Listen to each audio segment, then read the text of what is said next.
এবার যে খবরের দিকে নজর রাখবো, পশ্চিম মেদিনীপুরের দাসপুরের রূপোর কারখানায় সেখানে গ্যাস সিলিন্ডার ফেটে বিস্ফোরণ এবং আহত হয়েছেন ৩ নাবালক সহ ৬ জন শ্রমিক। রূপোর কারখানায় গ্যাস সিলিন্ডার বিস্ফোরণ, পশ্চিম মেদিনীপুরের দাসপুরের ঘটনা। আহত ৩ নাবালক সহ ৬ জন শ্রমিক। বিস্ফোরণে আহত ৩ নাবালক সহ ৬ জন শ্রমিক। পশ্চিম মেদিনীপুরের দাসপুরের ঘটনা। পুড়ে ছাই কারখানার জিনিসপত্র। মধুসূদন ভট্টাচার্য প্রতিনিধি রয়েছেন ফোন লাইনে। মধুসূদন, ঠিক কি কারণে বিস্ফোরণ হয়, কোনো ক্ষয়ক্ষতি হয়েছে কি?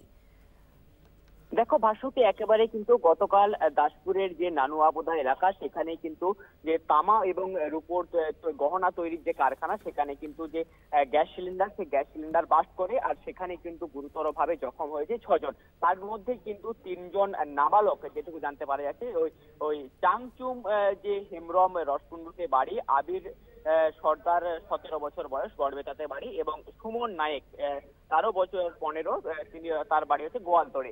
এই ৩ জন নাবালক, তাদের মধ্যে কিন্তু একজন নাবালক, সেও কিন্তু গুরুতর ভাবে জখম হয়েছে। এই যে গ্যাস সিলিন্ডার বিস্ফোরণ, সেই গ্যাস সিলিন্ডার বিস্ফোরণে কিন্তু রূপো এবং তামার যে তৈরি যে কারখানা, সেখানে কিন্তু বেশ কিছু সামগ্রীও যেমন ক্ষয়ক্ষতি হয়েছে, তবে মানুষজনদেরও কিন্তু গুরুতর ভাবে একটা জখম হয়েছে।